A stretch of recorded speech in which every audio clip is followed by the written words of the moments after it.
Welcome, good afternoon. I will immediately hand over to the President of ACEA, Mr. Tavares, because we want to provide some perspective on the big challenges we are facing in today's environment, both looking at the CO2 proposals currently being discussed in Parliament, as well as looking at the geopolitical environment, including recent tensions in trade relations with the US and new developments on Brexit. But first I'd like to draw your attention to the freshly published edition of our pocket guide. I hope you got it. I don't have even a copy here, which contains also the latest statistics of the automotive industry. A quick review of key data highlights just what's at stake for the automotive industry as we navigate through legislative and political challenges ahead. 6.1% of the total EU employed population works in our sector. The 3.3 million jobs in automotive manufacturing represent almost 11% of EU manufacturing employment. So, motor vehicles account for some 413 billion euros in tax contributions, only in 15 EU member states. So that's 3 times the total budget of the European Union. And the sector is Europe's largest private contributor to research and development, with 53.8 billion euros invested annually. And if you look at it even on a trade, from a trade point of view, the automotive industry generates a trade surplus of over 90 billion euro for the EU. So all that important elements to keep in mind as we are navigating through all these challenges. And important to hear now from Mr. Tavares, CEO of the group ACEA and President of ACEA, to provide you some more perspective on this. Mr. Tavares. Thank you very much, Erik. First of all, welcome. Thank you for your time. Thank you for sharing this session with us. We had indeed this morning very interesting meetings with the board members of ACEA from one side and a certain number of important stakeholders from the other side. I just would like to share with you a few thoughts before I leave it to you for your questions, which are of course much more important than my statements. But first of all, I want to let you know that we are now entering a very critical moment for the European automotive industry. It's critical mostly for 3 reasons.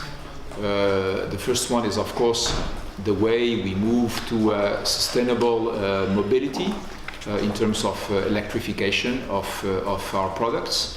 That's a very important direction that we have now taken, and that needs to match the objectives that are going to be set for CO2 in 2030 very soon, which means we need to have consistency between the product blitz from one side, the availability of infrastructure from the other side, and of course the targets that are going to be set by the European Union. So that's number one. Number two is of course the uncertainty that still is ahead of us related to the Brexit outcome. Number three is the chaotic geopolitical situation of the world right now that is of course creating additional uncertainties on top of this industry. I want to tell you that for our industry, the fact that we have already made all the investment decisions in terms of electrification is now a fact. All the car companies involved have made electrification decisions, and the product blitz will start from next year. From next year, you'll see a continuous flow of new products, electrified products coming to the market, which means that if we want to be consistent with the challenging objectives that are going to be set by the European Union for 2030, we now need to make sure that we develop at the same time a significant level of charging network density, because the objectives that are going to be set most probably will carry a sales mix of around 30% for EVs. And of course, if you want to sell 30% of your products on EVs, then you need to make sure that the consumer is comfortable with 3 different dimensions. The first dimension is of course safety, which is a given for any car manufacturer of our association. The second dimension is affordability, and we need to make sure that most consumers can afford an electric vehicle in a situation where we don't know exactly what the subsidies will be, and of course affordability is going to be key for the adoption by the consumers of this sustainable mobility. And point number 3, if you are a consumer, a European consumer, and if you are buying an EV, you want to be comfortable with the fact that you are going to be able to charge it in a convenient way, a regular way on your day-by-day life, which means convenience, affordability, safety. Those are the 3 things, of course, that we need to take care of. In terms of charging network density, right now we have around 100,000 charging stations in Europe, and we need no less than 2 million charging points in Europe by 2030. So significant investments need to be decided by the different member states so that we can progress on a synchronous basis between the product blades from one side and the charging network density from the other side. The 2 need to be consistent so the consumers feel comfortable about buying an electric vehicle. And of course this is a big stake because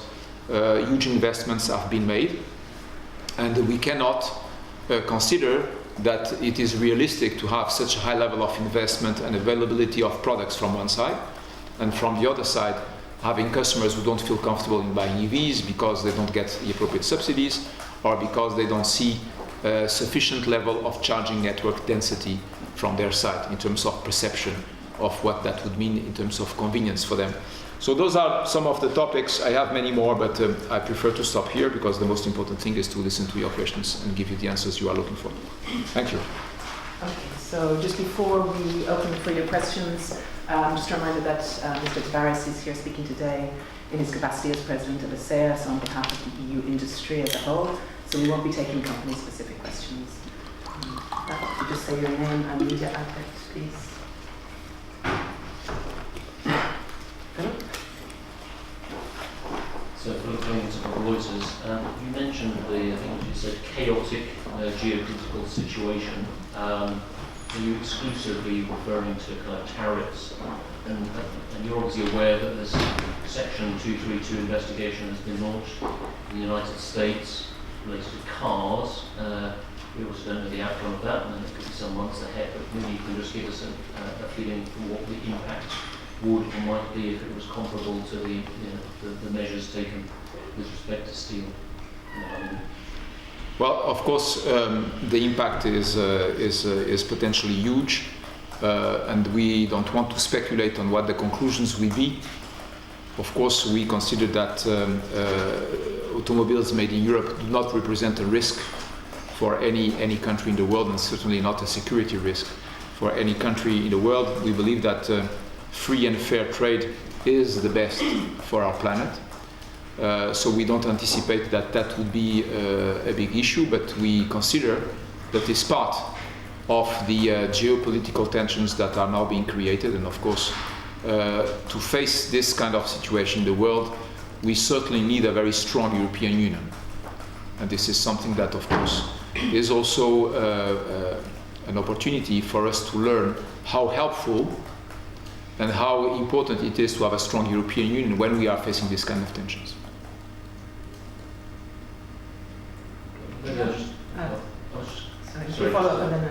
Just to follow up, within Europe, the Germans obviously have a very big stake in the auto sector, have kind of tended to have more of a softer approach than perhaps some of the other countries. When it comes to, say, the countermeasures, for example, is the automotive sector also kind of calling for a muted or lesser response than from the European Union with respect to the tariffs already announced? It's all about efficiency and effectiveness at the end of the day. What we mean is, if we consider that free and fair trade is the best for the world, this is what we think is right for the European automotive industry, regardless of if it is a German car maker, a French car maker, or a British car maker. It doesn't make any difference. It is all about making sure that we can bring the best of our technology. Let me, of course, remind you something that you know very well. What we have best in Europe is education, technology, and bringing the best of comfort, the best of convenience, the best of ride and handling, the best of safety, the best of connectivity to the world population in terms of freedom of mobility. This is what we have best. This is what we can bring to the world from Europe, is all of this technology and all of this smart way of doing cars. So everything that is moving us away from free trade is not welcome. Of course, we see that when free trade is at risk, if we want to react to that, it's all about having the capability to react in a balanced way with other parts of the world, which then brings us back to, do we have the capability at the European Union level to react with the appropriate measures, the appropriate strength to the risks that we are seeing for our own industry. You have a question over there? Yes, you were saying we need 2 million charging points in Europe to 2030. Are the electricity grids in Europe ready, and will there be enough electricity production capacity now that some countries are phasing out nuclear? Well, that's a great question. We have been advocating for many months now the fact that on this sustainable mobility trend, we need to have a 360-degree approach. 360-degree approach means what? Means that we cannot only look at the tailpipe. It is a big simplification of a wider goal, which is to bring clean mobility to the citizens of this planet. It means that we need to make sure that we bring clean electricity, and we all know that the way to manufacture electricity can be very diverse, from coal to nuclear plants, solar, wind, you name it, hydroelectric if you wish. So the first one is, are we able to produce clean electricity? Second will be, of course, the mobility device. The mobility device, if it is zero emission, normally should be okay from a tank to wheel perspective. But then you need also to think about how do we manufacture the batteries? What is the carbon footprint of the battery manufacturing process? What is the carbon footprint of the battery recycling process? What is the carbon footprint of the extraction of raw materials process? So all of this carbon footprint needs to be embraced for electricity manufacturing, mobility device manufacturing, battery manufacturing, battery recycling, raw material extraction. All of this is the 360-degree picture of reducing the carbon emissions on this planet. What is a concern for us? It is not the fact that we can discuss, both of us, on this matter. It's the fact that we have not seen so far who is taking care of the big picture. Who is taking care of presenting an objective, balanced, independent view on this matter. And so far we didn't find it.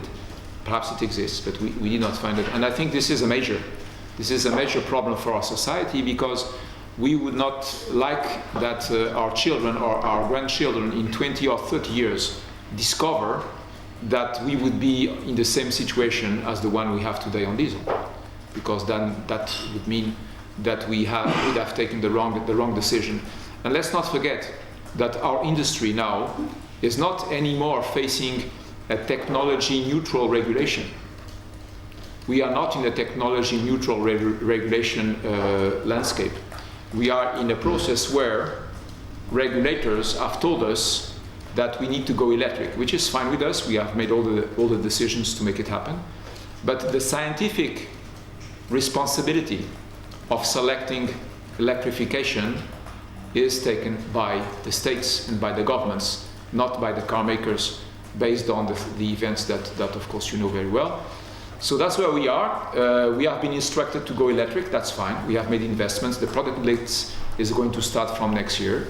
But then somebody needs to take responsibility for the fact that the 360 big picture, is delivering the appropriate results, which I think from a citizen perspective is something that we need to challenge. And of course, you are in the best position to do that. Yes. Christina Peter, CPA. So these investments currently already undertaken, are these putting the industry on a track to be able to have 15% electric car sales by 2025? Depending on the scenarios that you would be contemplating for the decision that will be made at the European Union level for 2030, the magnitude will be between 20 and 30% of EV cars by 2030. But you see, the important thing is not so much the fact that we would be able to sell this amount of EVs, because we have those cars. Those cars are now being validated, and very soon they will be produced. So that's not the problem. The problem is, if you are a consumer and you are eager to buy an EV car because it's clean mobility, you still want to be reasonably sure that you can, in a convenient manner, charge your car. Which means we cannot only limit the push on the shoulders of the car makers. Go ahead and make EV cars. That's fine. It's done. Investments are decided. Cars are coming. I can test those prototypes. I did test all of the prototypes of my company, and my peers are doing the same thing. So that's not the point for discussion. It's not done. Now the point for discussion is: are we creating a simultaneous dynamic between the products, the infrastructure, the conditions under which we are going to generate affordability and convenience for the customers to be willing freely to buy EVs in such a high level of mix of sales? This is the question that we are now raising, and I think it's an important question, because so far it is not clear that each member state has made the investment decision on the infrastructure. It's not clear, because it needs a lot of money, and many of the European states have high level of debt and high level of tax burden. So how are we going to fund the investment on the infrastructure? By the way, currently there are 413 billion euros of tax revenue on petrol and diesel. So the question is, where are those 413 billion euros per year of tax revenue will be compensated when the EV mix is going to grow? Because of course, with the budget constraints that we have in European countries, tax revenue needs to be protected in a way or another. So where is this money going to come from in the future to balance the budgets of the European countries? It's also unknown. So you see, all of this is part of this 360 big picture that we have a hard time to consider today, because it is not our responsibility to do so, but this is an ecosystem that is completely shifting, and we want to bring our contribution, but our contribution is all about technology, it's about the mobility devices, it's not about infrastructure, it's not about finding new ways to generate additional or different taxes. It's not, of course, our business. Yeah. And just to build upon that, that's why we as ACEA continue to take the position that, based on the facts we know today, given the uncertainties and questions which are still unanswered, 20% CO2 reduction target in 2030 is a realistic and ambitious figure for us for the moment. I have two questions, on two different things. First is, opposite to the American, Chinese government is going to open market as of July 1st. As you may have heard, they're going to cut the import tariff against foreign cars. And also there are more measures to open market, such as remove the restrictions for foreign investment. I would like to know, as the European manufacturer, what does that mean to you? What kind of signal would you like to think? The second question, I'll ask later. Okay. On the first point, is quite simple. The two directions that you have mentioned go in the direction of free trade.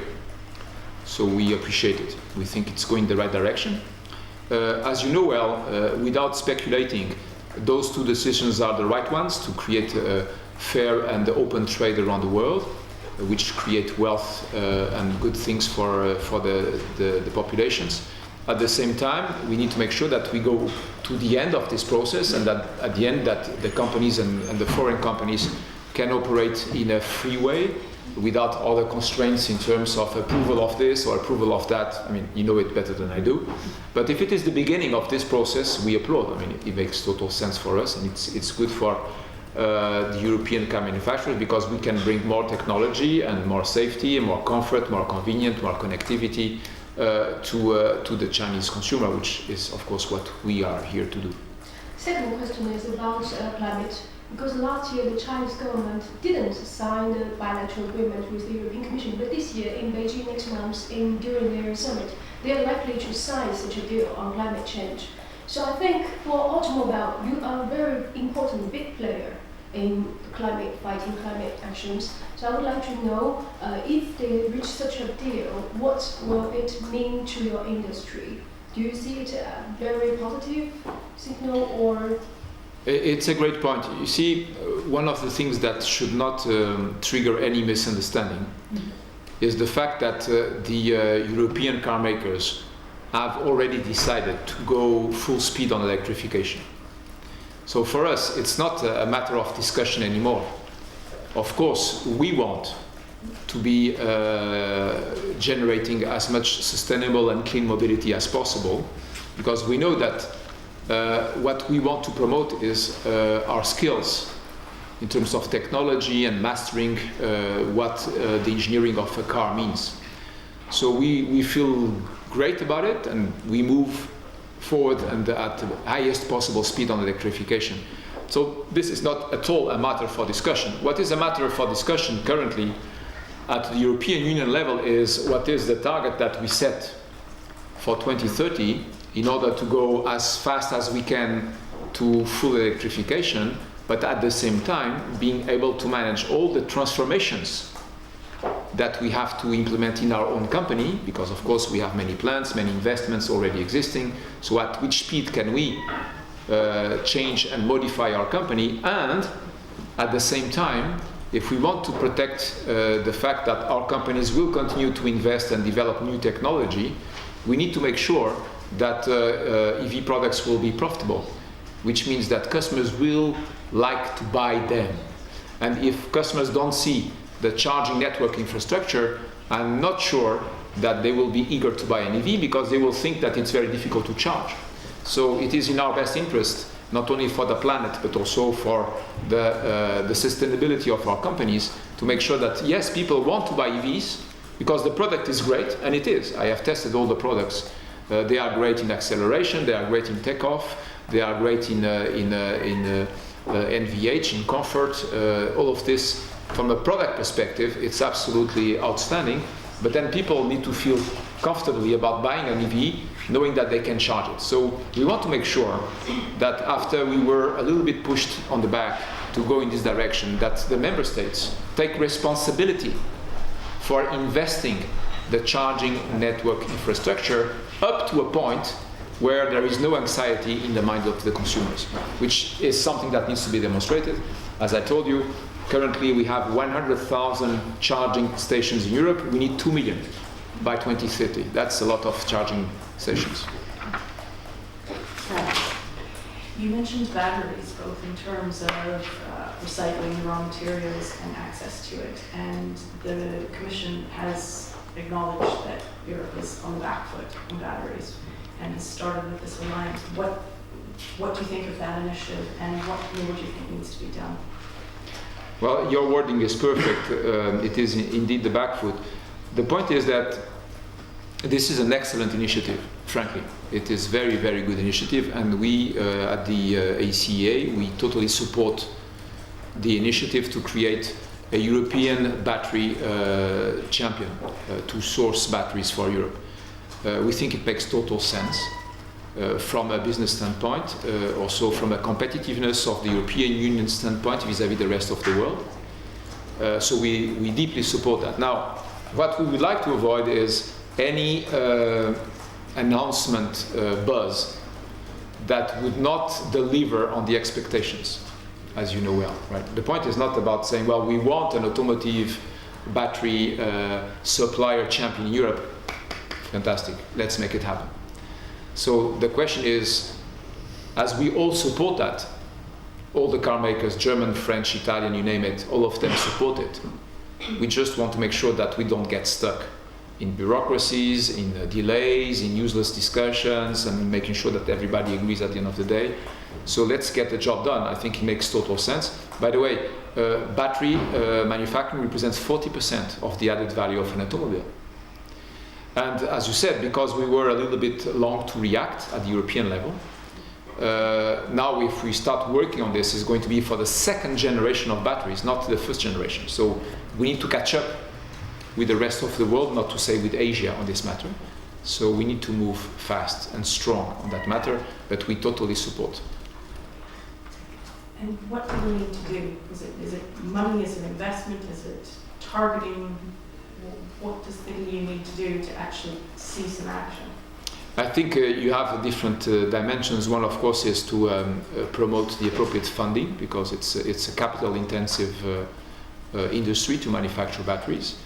The second is to create an advanced engineering division with talent from the different stakeholders to find the most efficient technology, meaning chemistry.